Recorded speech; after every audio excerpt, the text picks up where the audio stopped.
Hello, and welcome to the Top Floor, the podcast where Charlotte area CEOs get to tell their leadership journey.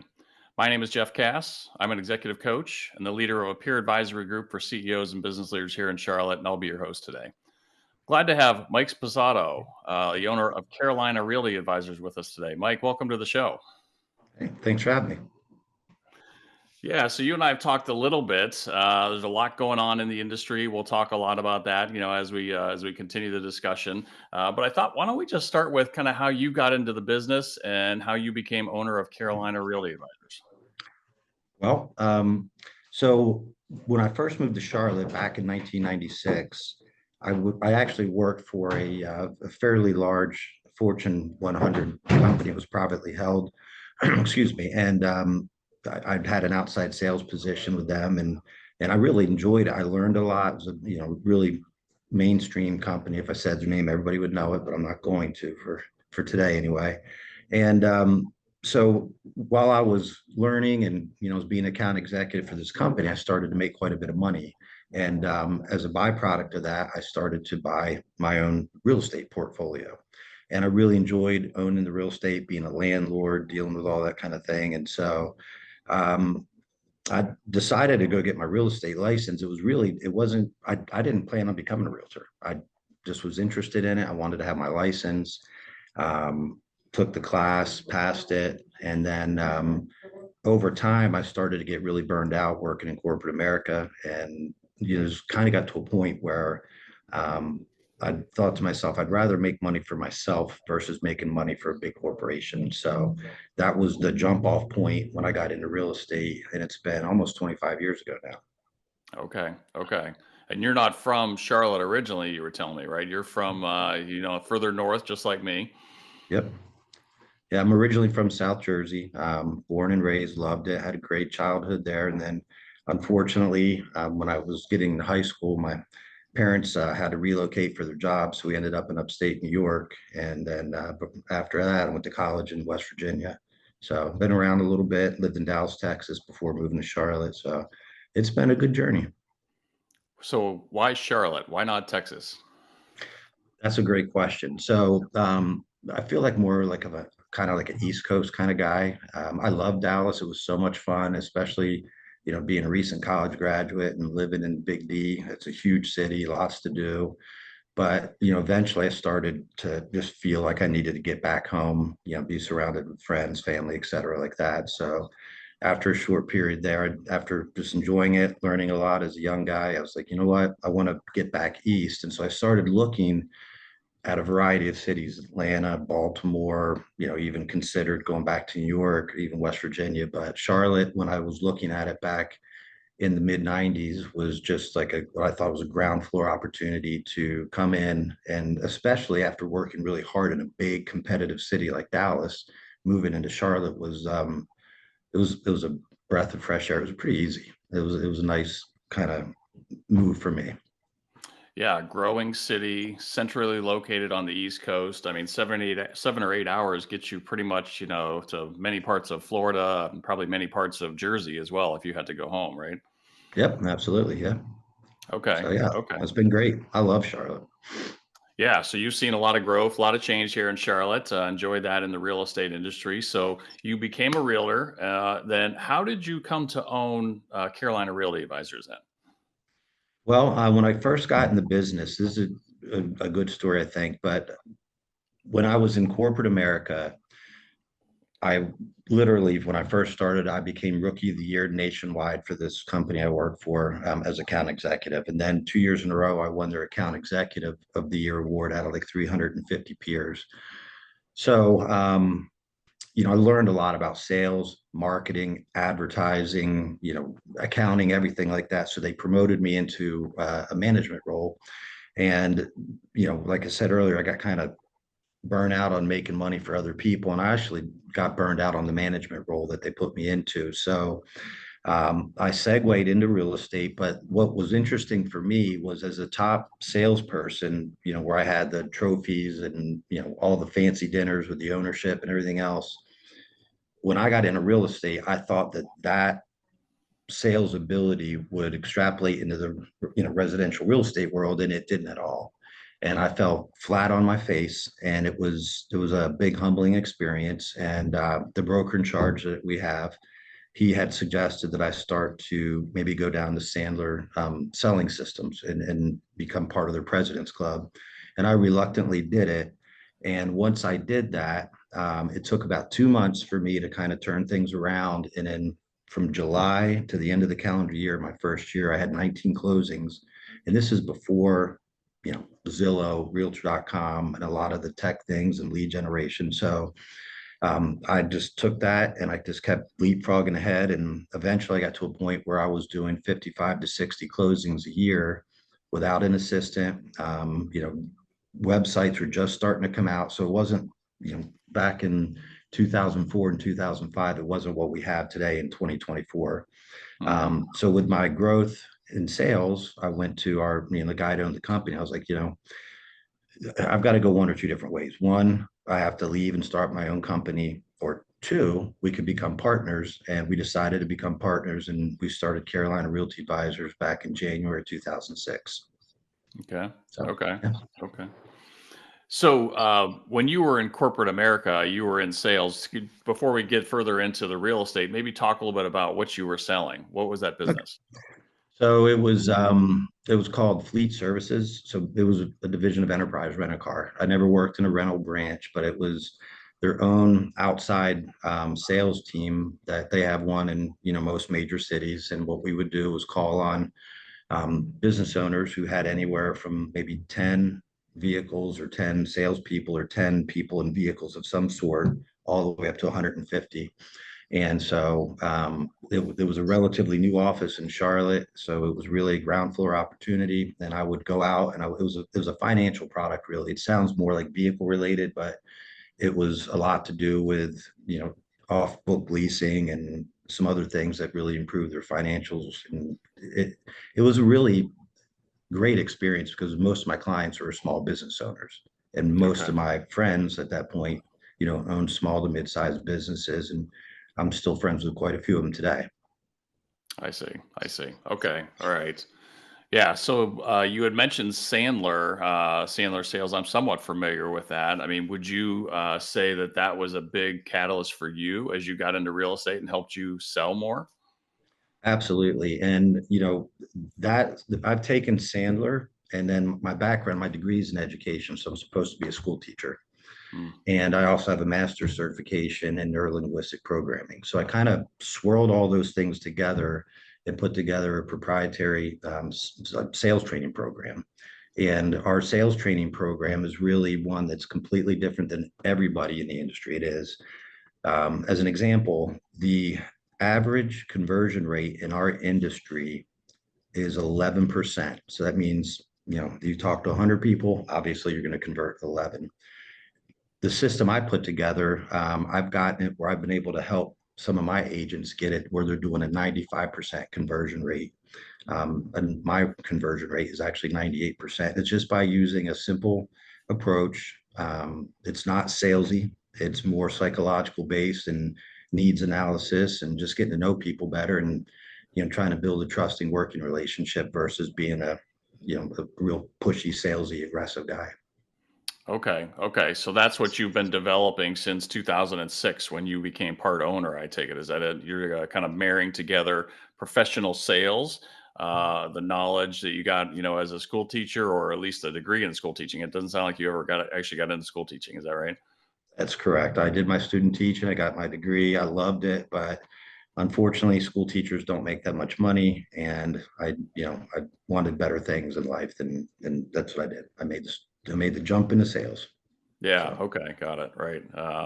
Okay. So then you've been perfecting this then for all, what, 18 years then? Would you, and tell us maybe, how that idea came together and maybe how you developed it, if you would. okay. Well, let me see. It came together really out of necessity. Taking that past experience I had when I was doing the fleet services thing, and when it didn't work, dealing with mainstream regular people, I was like, okay, something's wrong here. And so when I went to Sandler, I was able to start to put together certain techniques. And if you know much about Sandler, they've got a massive amount of information. And I was able to pluck out maybe 6 or 7 different pieces and plug them into the way we approach our prospects and our leads and things like that. And so it took a little bit of time to perfect it and weed through it and get it down. But now I've got training manuals, and we have videos on our company G Drive, and put together like a little flash drive with other audio, and it's a all encompassing sales training that I do. And we do a lot of role playing in the office and everything else, but Mm-hmm. it's not the easiest system to learn. Quite frankly, the people who do the 11%, they're more like, it's old school, present, close, present, close, present, close. Like, you know, hey, if I can get you out to that house tomorrow, will you work with me? Or if I can get you that house tomorrow and you like it, will you buy it? Mm-hmm. Which, that gets you that 11% conversion. Because sometimes people call me up and like, do you want to get me out to that house? I'm like, I don't even know. I'm not sure there's a fit to even go there yet. Tell me more about yourself. Mm-hmm. And it's not that difficult, but you know, people who get into the real estate field, I think a lot of them think this is going to be a really easy job, and it's definitely not. They think it's going to be easy to sell real estate. And a lot of times when I ask people, I'm like, well, what do you think, in an initial interview, what do you think it is that we sell? And I hear everything from, well, we sell dreams to, we sell houses and a lot of things of that nature. And I'm like, well, what I believe we sell are real estate brokerage services, because the consumer, they see the house or they want, or they have a house they want to sell, but what are they going to do to go from step 1 to step 10?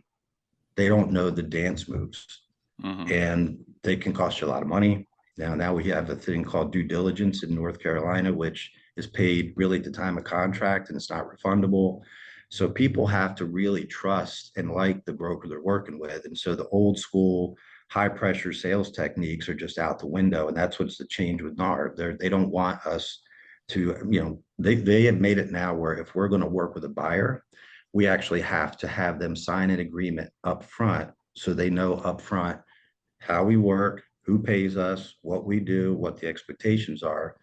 For Mm-hmm. me, that's great because that's the way we've done it since day one. But a lot of the competition, especially with the bigger firms, that when a new agent gets into business, they think if I go work for one of the many larger firms, the EXPs, the Coldwell Banker, the Keller Williams, so on and so forth, they falsely think that, oh, I'm with this big company, they're going to help me. And what I've been finding out is they don't do any sales training at all. Mm-hmm. Okay. They're teaching them about things they need to know on the basics of real estate to keep them out of trouble, but they're not teaching them a whole lot of sales techniques or how to really build a business. And so, those kind of folks, when I try to explain to them, this is how we've done it all along, they either get it and the light comes on and it's a great fit, or they just, oh, I got it, I know what I'm doing. So it's going to be really interesting to see what happens, because the changes just went in, like literally in the last week. So Mm-hmm. now going forward, if you pick up a buyer lead, you've got to sit down with them up front and have an agreement to work together. On the selling side, that's a different story altogether. So not sure if you're familiar, or if your guests are familiar with what's going on, but NAR, National Association of Realtors, has now said, obviously the seller has a choice as to how much they pay in commissions, who they pay the commissions to, et cetera. But the truth is, they've always had that. Mm-hmm. As an example, if you ever wanted me to work with you to maybe sell one of your properties, you could have said, Mike, I'm only going to pay 3% to you. That's it. The buyer has to, get their own fee from their buyer, or the buyer agent, excuse me. Mm-hmm. That's always been there. Hmm. You could have said, as a seller, I'll pay a flat, or here's a hard dollar amount I'm paying, period. And you can split it or not. So now it's just being put more in the mainstream media. So now sellers are more aware. This is what your rights are. You're not stuck at having to pay 6% or a certain percentage. You work it out with your listing agent, and then, that's that. So if the seller decides they're not going to pay a fee, and you have a buyer agent who it doesn't know how to talk about value that they bring to the table and the great things they're going to be able to do to represent their buyer, then they're not going to get paid. And I'm interested to see what happens in the coming weeks and months when people who don't have the ability or the knowledge or the know-how to create value with a potential client, what's going to happen to them. Okay. So we got a lot there, and I want to maybe unpack a few of these things. But since you're talking about the changes in the industry, let's start there. So many of people out here probably sell a house. I don't know, once every 10 years, maybe something like that. And we probably aren't as versed in the how commissions are done. But I'll explain maybe how I understand it. Maybe that's an easy way for you to kind of start talking about how that's going to change. Because as I understood it, typically would negotiate a rate typically if I was selling, with the person that was going to list the house.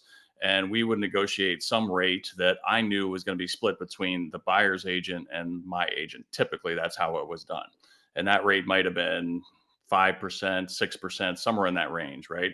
That was Yep. pretty common, I believe, right? Isn't that how the industry pretty much has worked for many years? Yeah, that's exactly right. Yep.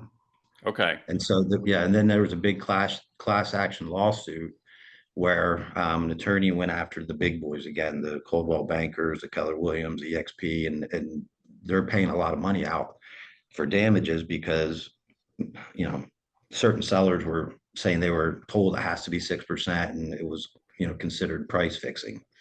Um, so yeah, but you're right. That's how it always really has been.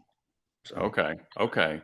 So now, and I guess I've had a buyer's agent as well, which is a little different scenario because we were looking in multiple states. So those folks, weren't sure if they were going to be helpful to us or not, I think in some cases. So um, there's got to be a big change coming for them, I would think. Maybe that's the biggest change coming. But instead of me speculating, what do you see as some of the bigger changes that potentially could happen?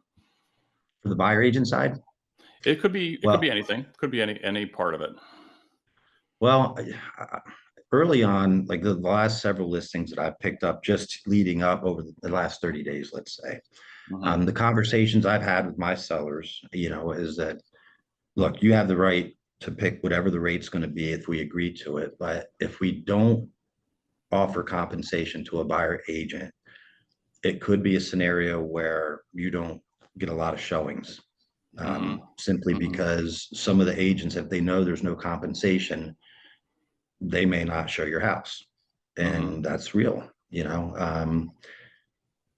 not supposed to be that way because hopefully the buyer agent is learning how to, present value and help their client through the whole process, and the client's willing to pay them a fee in the event that the listing agent doesn't. Mhm. That's the whole crux of it right now, is that people who maybe grew up under, like, I heard this as an example the other day. Um, a friend of mine said, "Oh, there's a girl in my office who's terrified to ask for a commitment up front because she's like, well, I've always, taken him out 4 or 5 different times, gotten to know him better before I've asked him to sign anything. Cause I just feel that's the right way to do it." Mhm. And, you know, business wise, I don't think that's the best way to do it. We've never done it that way. We've always had the upfront, agreement that, let's sit down and talk and see if there's a fit. If there's not a fit, that's okay. You don't have to work with me. But on the other hand, if you're interested, we've got to go over the buyer agency agreement. I'll explain everything to you. We'll get that signed and knocked out, and then we'll put together a step-by-step game plan to help you be successful, buying the property you want to buy. Um, I'm hoping that some of the people come around to that, but you never know what's going to happen. So Mhm. I don't know if that answered your question enough, but there's a lot of turmoil in certain sectors of the real estate world right now, for sure. Yeah, I mean, I would think from the listing agent side, typically, if you're gonna, put together the marketing and do a lot of work up front, the value is more visible, maybe, and the rate is negotiated up front. So whether you negotiate now a 3% rate or 2.5% rate, and the buyer has to negotiate their rate, the bigger change feels like it's on the buyer's agent because now the person that's buying has to pay that, and that's different than probably most transactions anybody, at least in my scenario, has ever done. Is that a fair assessment? That's exactly right. That's a great assessment. But if you think about it, if the seller were to net out 6% of what they really wanted, and they listed their house instead of 100% of what they could get, they listed it 94%, and a buyer were to come to them directly, then they could avoid all of it. The big issue goes back to what we sell our real estate brokerage services. Hmm. When I first started in the business, the buyer agreement was 2 pages, and that included the sign off page. And it said 5 basic things, which would be, we would be your real estate firm. You would be the buyer. We're going to work together in a certain geographic area. Let's just say the greater Charlotte area for a certain period of time, whatever that is. And in this case, the seller typically pays the fee, but if they don't, you're still responsible for it. It was always that way. Um, Now the buyer agreement is 7 pages long, and it's got all kinds of crazy twists and turns in it that have come up because, the North Carolina market, especially Charlotte, when we went through a big boom back in 06, 07, we had investors coming in from Florida, California, Texas, New York, et cetera, that did a lot of different things that kind of messed up our market a little bit. And so the real estate commission has been adding, language and doing things to really explain everything up front. Here's the rules of the game, et cetera. I've hired agents from other firms, and we actually spend part of our training going over the buyer agency agreement so that they can explain it to any potential business that they could bring on. And they didn't know what it was. That was the scariest part. I was like, how do you not know what a buyer agency agreement is? And I'm not talking about people who've been in the business for 90 days. I'm talking about people that came here from other firms that were in the business for 4, 5, 6 years. And what they would always do is when we got an opportunity to show a house, they would do that. Hey, if I can get out there tomorrow, will you work with me? That kind of thing. They'd rush somebody out to the house. And this was when the seller's market was really, prevalent, and houses were going like that. And so, people get out to the house and they'd want to make an offer. And so the agent would send over a big DocuSign with hundreds of pages of this and that and the other thing. But in there, they'd slide an exclusive buyer agency agreement. So they never had to have the talk. And then if you want to buy this house, I can't put the paperwork out unless you sign this. So they sign, click, click, clickety click. They don't get the house. And then unbeknownst to them, they've got a commitment to somebody that they only met at a house for 30 minutes and they don't really know much about them. And now they're stuck. And that's another reason that lawsuit came out. I see. So, Okay. yeah. Well, that's interesting. I guess, if people like me, we didn't know enough about it and probably didn't educate ourselves. But it sounds like from your point of view, you've certainly spent a lot of time preparing your agents for something like this, is what it sounds like. And you were successful. I mean, I wrote down 11% conversion on average is what it was. Is that right? Average? That's true. Yep. 95% for your agents. So it feels like you're positioned to help them become a good buyer's agent or a seller's agent. Is that right? Is that kind of the way you're Yeah. looking at this? And it's always been, that's how we've always done it. It wasn't, NAR didn't make us do this. When I first got in and started learning more from the Sandler techniques and everything and kind of cobbled together our program and perfected it over the years, it was always about no free consulting. We're not going to run out and perform services unless we're working together. So, and some people have a hard time saying that in the right way. And, I think realtors have trained the public to treat us like, free public servants. Like we're going to just pop up and run out and show you a house without knowing who you are or having a pre-approval letter or having any kind of discussion about what you really want, need, et cetera. So we've always done it this way. And it just so happens by luck or who knows, NAR's turned it directly right into our lane. It's like, wow. So now if any realtors are out there listening to this and they're struggling or they're worried or the approach they have is not working or they don't know what to say or do, they need to definitely give me a call or reach out to me, because when we bring on a new realtor, like the first 3 weeks, it's all onboarding.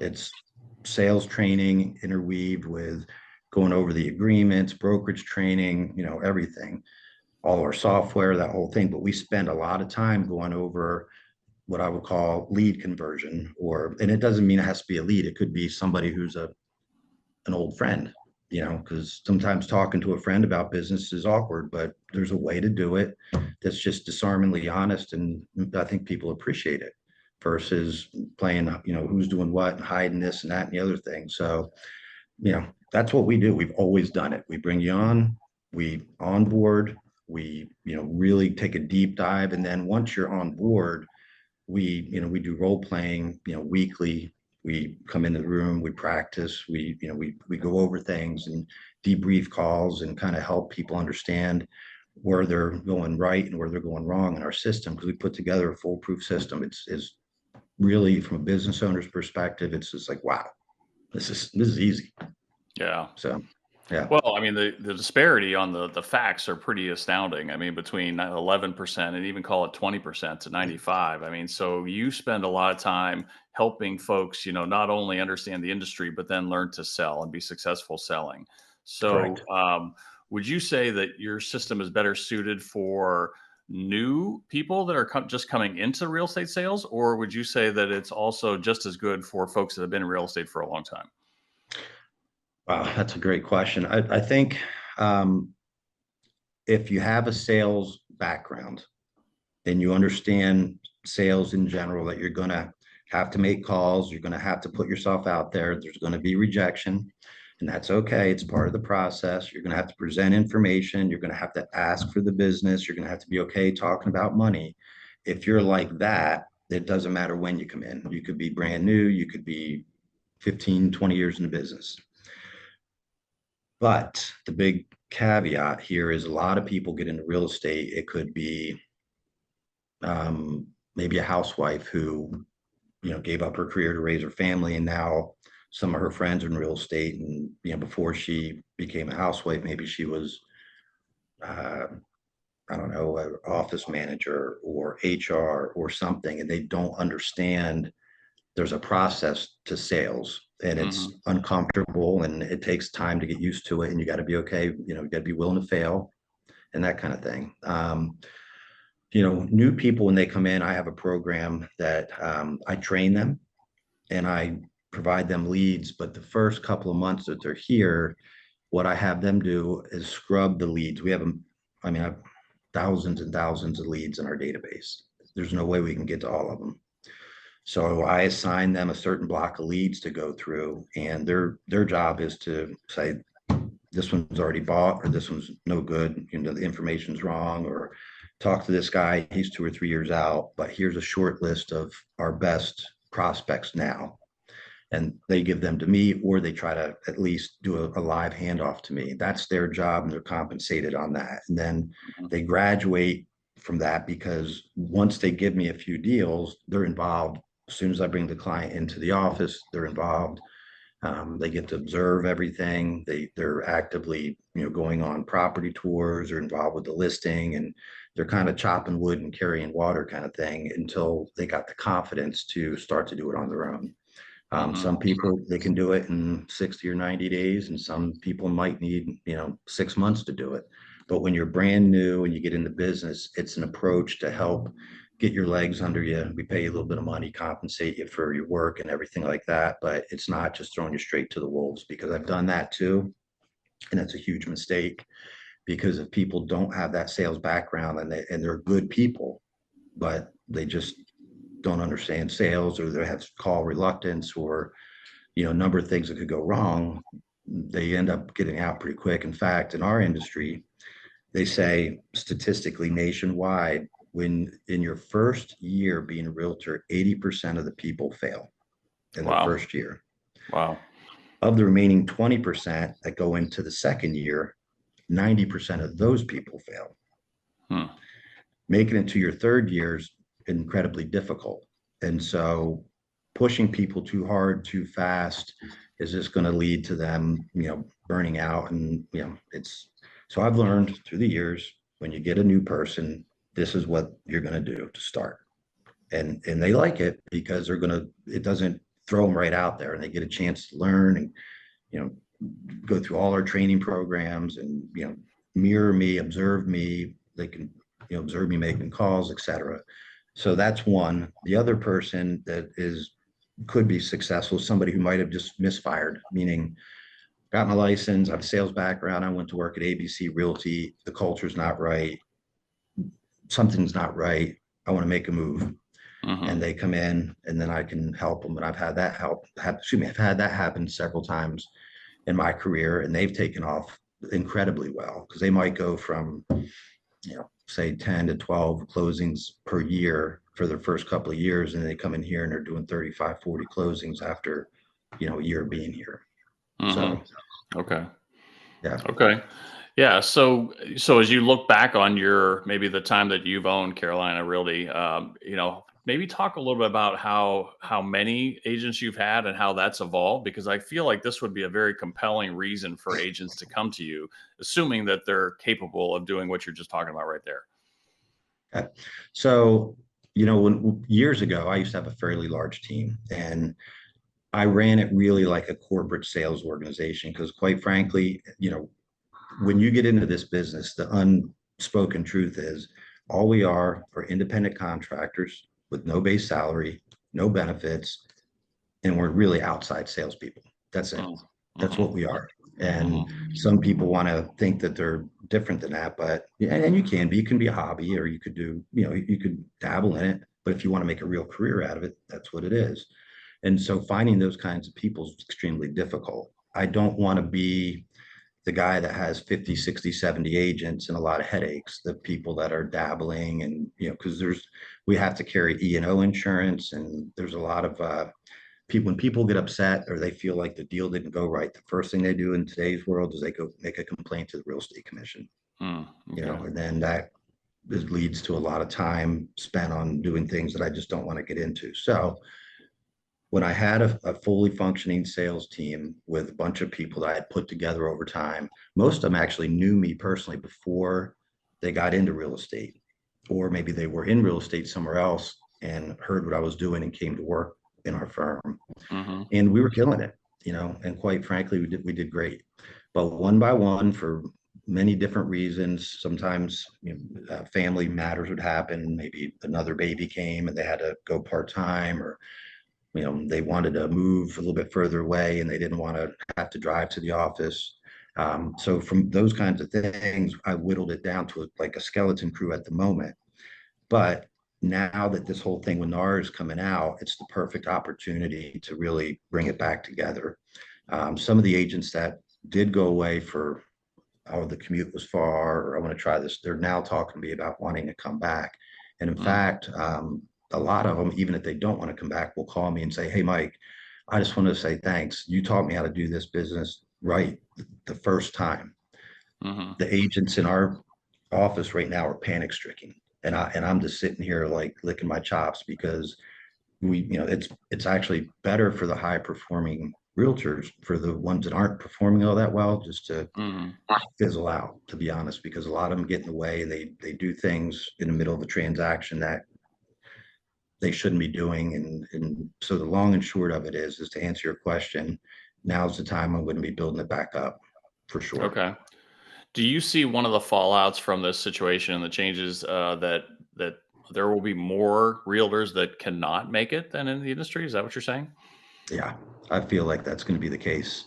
We've at Okay. the moment we have, I think, like 18,000 licensed realtors in the greater Charlotte area. And when I say greater Charlotte, it could be Concord, Fort Mill, Monroe, et cetera, like that, Mm-hmm. of which probably 4,000 are really practicing every day. And the 4,000 that they're practicing, there's probably 400 of us that do the lion's share of the deals.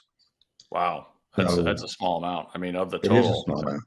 Yeah. And so, interest rates have been high here in the last year or so, and market shifted because, up until probably March, it was a seller's market. And now each month that's gone by, May was the first time we started to see price reductions. We hadn't seen price reductions in over a decade. Mm-hmm. And we hit June and we're starting to see more inventory starting to pile up and more price reductions. And then same Mm-hmm. thing in July. Here we are in August with higher rates. People are really, it's an election year. They're like, what am I going to do? So if you don't have the savings in place or you don't have the wherewithal to continue to bring on new business, I mean, I've got a repeatable revenue model. The leads come in, we've got software. We got some really interesting software programs. One of them, I'm sure most of the people watching your podcast are going to be doing AI to some degree. So when I have let's say a buyer lead comes into our system, when they land in our our CRM, which we call its follow-up boss is the one we use. As soon as they land, they're getting an AI text bot that's talking to them, and almost nobody knows it's an AI. Mm-hmm. They start texting back and forth with this person. Then they're also getting the start of a video series that I put together that welcomes them to the website and explains some of the tools that we have and how to use it, and it walks them all the way through the buying process. I think there's 17 or 18 videos I put together with it that starts with, you know, picking the right realtor for you, buyer consultation appointment, what's that like, and what should you expect, getting pre-approved, et cetera, et cetera, et cetera. So they've got that coming to them, as well as they're getting leads, and I mean, not leads, listings that they're interested in being sent. So there's all this software that we put together over the years. It's really, it's forward facing to the consumer, but it's not pushy. Mm-hmm. It's just Mm-hmm. like kind of giving them what they want, so that it's easier to get them on the phone and have a conversation about what do you really want to do? What are your needs? How can we help you? Okay. Okay. It's part of the experience then, for the buyer, and then part of maybe the process that you're using overall to generate leads and also, ultimately reach that 95% close rate. Yeah, yeah. It all like goes hand in hand, and just it's like a big systematic approach, and that just goes back to even learning from Sandler systems. Is like, you know, you can build a foolproof system. You test it out, and you've got your steps in your process, and you really have to step one, get that done, make sure you did it right, go to the next, go to the next. And it just, when you get to the end of it with a prospect, it just makes a lot of sense. Are we going to work together or not? And again, no's Mm-hmm. okay. And surprisingly, 95, 98% of these folks are like, yeah, where do I sign? I like I like your approach. It's completely different, so it's just a Okay. different way of doing it. We It's like it. interesting that just a little bit over 2% of the realtors are doing most of the deals now, is kind of what you said. Of 18,000 realtors, but 400 are doing most of the deals. So those 400, how would you characterize them? Are these folks that have over the years just learned how to be successful? I mean, what would you say is their, maybe, I know it's a general question, but what would you say is maybe, a common theme for them why they're successful? There's a lot of different reasons. It could be maybe they were born and raised here, got in the business early, have built the business up over a long period of time with sphere of influence and social connections, et cetera. That's pretty common in Charlotte, but I'm not from here, so I didn't have that. That was not an option for me whatsoever. Mm-hmm. Um, there are certain people out there that focus on niche components of the business, like maybe being a listing agent in one particular city or one particular area within the city, and that's all they do, and they've gotten really, really good at that. You know, um, I think that's a large part of how a lot of those folks got to be successful. And of course, there's great salespeople and great business people, and people have a different twist on it. Everybody's got their own way, and I'm not saying our way is the only way by any stretch. I'm just Mm-hmm. thankful that NARS made that change, because now it's like, this is all we've ever done. This is the only way and how to do it. And so, you know, if you come here, I can teach this to you, and help you. But you know, the other folks that are successful, kudos to them. There's a lot of really good realtors out there. There really are. Mm-hmm. Mm-hmm. Unfortunately, there's much more, like when you hire a new person, as an example, when you go and get your real estate license, the real estate schools, their job is to help you pass a test. They're not there to teach you sales, marketing, accounting, business planning, how to run a business.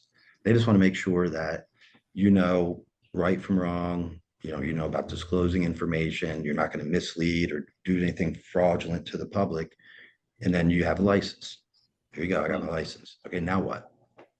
If you've Yeah. never been really in sales or in the business aspect of things, and you might come from who knows what background, it's going to be really difficult. Again, I'm not saying they can't make it.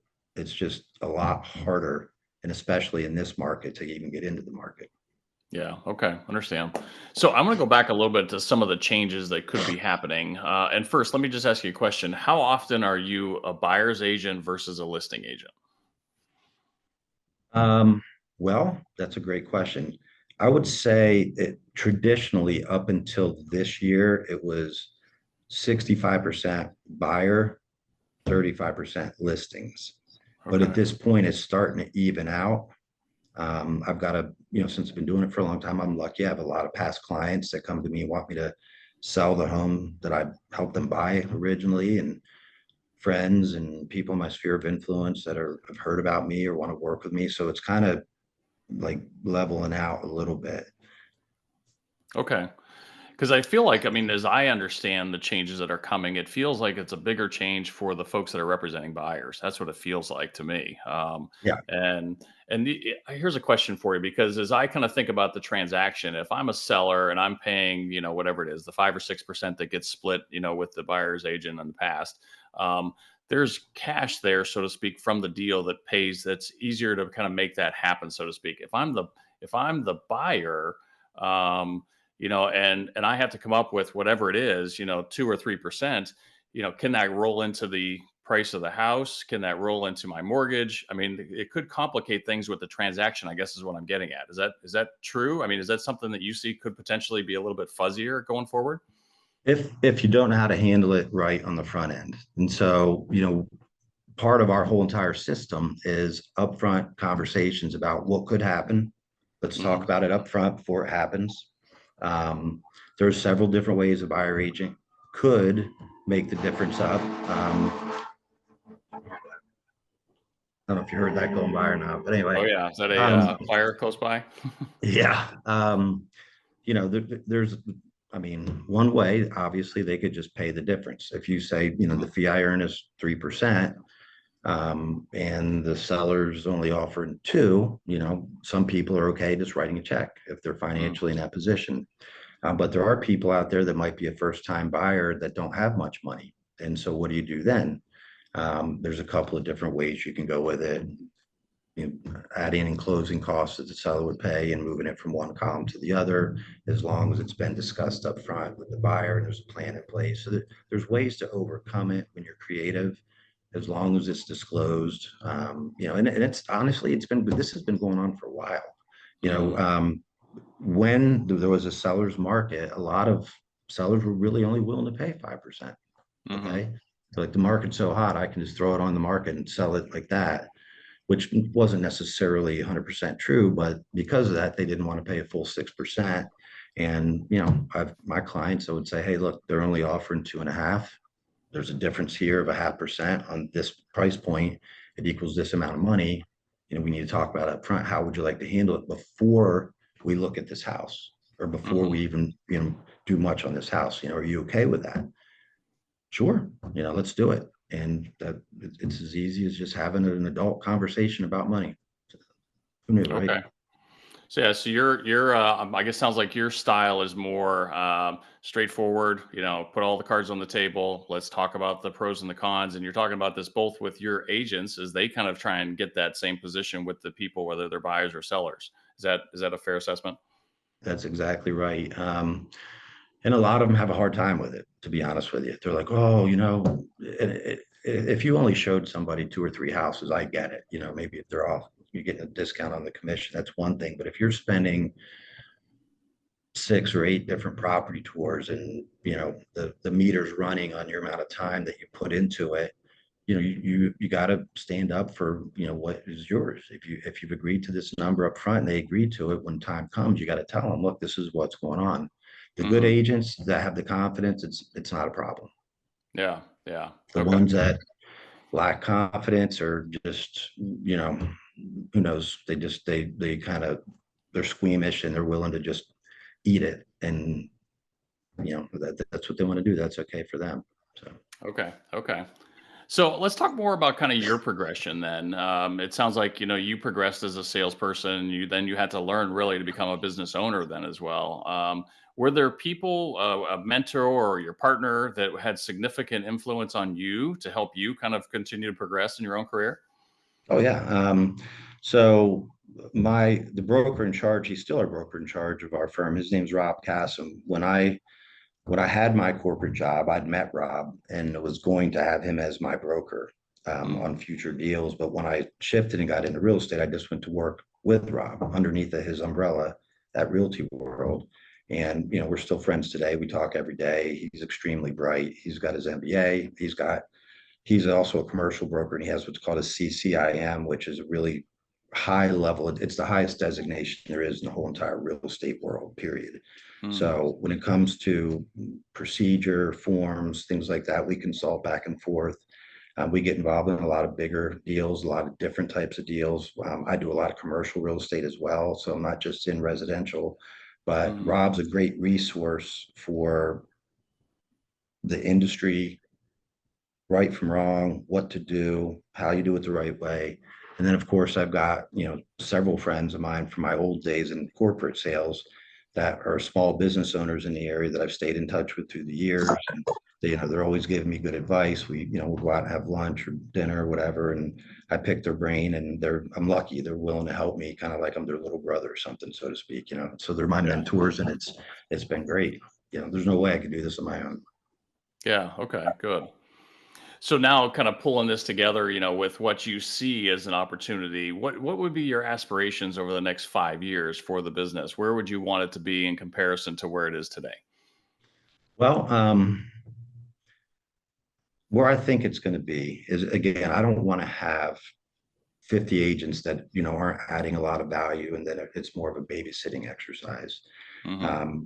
Where I'd like to be would be building out more of a robust commercial brokerage arm, and being able to start to bring people in to my company that can eventually run it.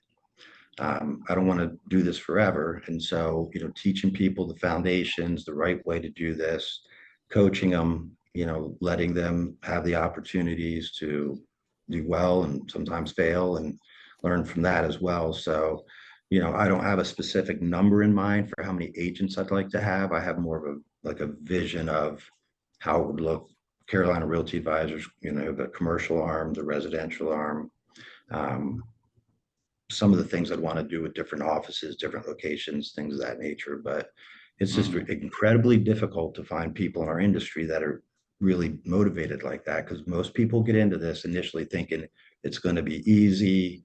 I can set my own hours, that kind of stuff. We've all heard people say that, and that's the furthest thing from the truth, because if you really want to be successful, and everybody's definition of that obviously is going to be different, you got to put the time in. You're going to have to work, and it's a lot of sleepless nights and some big deals that might go sideways at the last second, and how to get them to the closing table, and a lot of stress, but it's worth it in the end. Yeah. Okay. Yeah. So you may not have a number of realtors in mind, but you want to have more professional realtors that are, full time, that both do residential potentially and commercial, or maybe you have individuals that do just, one or the other, specialize in one or the other. Does that sound Yeah, like I'd the? rather have the specialized in one or the other. And if people want to come in starting out part-time, I'm happy to do that, as long as we have a talk and there's a clear progression. Because usually the part-time thing is born out of, I don't have the money to go from this directly into real estate. So when they Hmm. start, if they start in that apprentice program, they can certainly have a part-time job. But, Yeah. they could probably even have a full-time job, even though I wouldn't recommend it. But there's a clear segue into getting into the industry, at least to start out, if they wanted to go part-time. Okay. Okay. So we're going to be a little cautious on the time. We probably got about another 5 or 6 minutes. Okay. Tell us what you like most about your job right now. Well, I've always liked the way that we approach, like I've been talking many times about, is when we have a consultation appointment. So in order to have a consultation appointment, usually somebody out there, gosh, Man. fire trucks going up and down the street everywhere. Somebody out there somehow or another raised their hand. It could be a lead that comes through either a company website, or maybe they call in off one of our listings or what have you. When that lead comes through, it's the initial conversation, getting to know that person as best as you can in a short period of time. Most calls are 10 minutes or so, but learning enough about them and gaining enough trust to invite them to come in and sit down for a consultation appointment. Mm-hmm. In my mind, our sale is made in that consultation appointment. Because when someone Mm-hmm. says, Mike, I like your approach, I trust you, I want to work with you, whatever, and they're willing to sign an agreement, it's in one way, it's an employment agreement, but in another way, it's a sale. In another way, for me, that it feels good because that's when someone says, I like you, I trust you, and I want you to help me on my biggest financial decision I'm making. To me, that's what feels the best about the whole thing, and why I keep doing it. And I love that. We're on the same thing with the listing. When someone wants me to help them sell their home, and we go through a listing appointment, and we get to the Mm-hmm. end, and they're like, "Yeah, you're a great fit. Let's go ahead and get started." So that I love that part about it. I like Okay. working with people, helping them, and I like that when you earn their trust. Okay. Okay. Yeah. Whether it's 10 minutes in the first phone call or it's at the end of, going through how you're going to sell and market the home. Is that it? It's the trust that you feel from them that you enjoy the most. Right. Because honestly, people, I mean, unless you do this all the time, the real estate commission keeps throwing out different changes to the contracts every year. I mean, the purchase contract now is 17 pages. Wow. When I first started doing this, it was five, Hmm. and so learning all the different ins and outs and what you can do. And, with everybody wanting to sue here and there and the other thing, you got to have a broker that really knows how to run a business, Hmm. not just somebody who's really nice and they could, they're your buddy's kid or something like that, because that's when you get into trouble. And so, you know, I really enjoy helping people, and I love the big wins when I get like a negotiate a great deal. That always makes me feel great, or help somebody do something they couldn't have done and really change their life. Okay. So maybe similar type of question, but tell us what you've learned about yourself, over the time, probably since let's say from the first part of your career. What have you learned about yourself? Well, gosh, when I first started out, I was really like fire and brimstone in one direction, and I realized that it worked for me. But if you're going to own a business, it doesn't work that way for everybody. So you've got to open up, loosen up, try to help people where they're at, which is why I started the apprenticeship program, or finding somebody who's been doing it one way for 4 or 5 years and now it doesn't work anymore. And how do we help them, get rid of all the head trash, and doing it in a way where you keep them wanting to come back for additional training, and really wanting to, create the environment for them to want to be here, Hmm. versus this is my way or the highway, as a young Okay. guy. Okay. So yeah, so you've learned, maybe how to adapt to the new rules and the demands of those new rules, right? To be successful in them. Is that what you're saying? Perfect. That's exactly a better way of saying it than I did. Quick summary. All right. Yeah. So last question for you. So think of a new person that might be a great a realtor today that might be in a position that you were in many years ago, or somebody that's starting a new business. What would you say to them? What kind of advice would you give to them?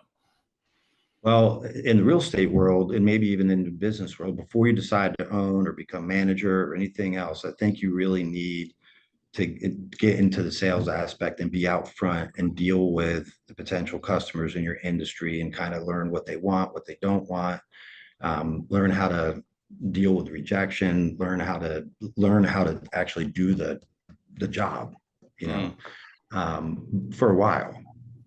In real estate, if you were to get your license today, the real estate commission, you have to have 3 years of being an agent first before you can become broker in charge.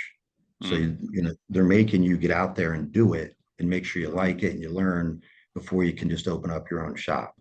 And I would say the same thing in any other business, is like, don't just, all of a sudden I woke up tomorrow and I'm just like, oh, I had this genius attack, I'm going to start selling widgets. Well, mhm, before you go too far into it, learn it, and then find people that can help you, build your company. Like, I've got some great staff that work for me. I've got Amanda Clanton. She's been with, I met Amanda when it was at a company function. She was in her senior year of college, gave her internship, and She's stuck with me for the last 8 years. She's been great. She really runs the technology and all her transaction management, and Mhm. having good people behind you to help elevate you is critical. You Yeah. can't do it all on your own.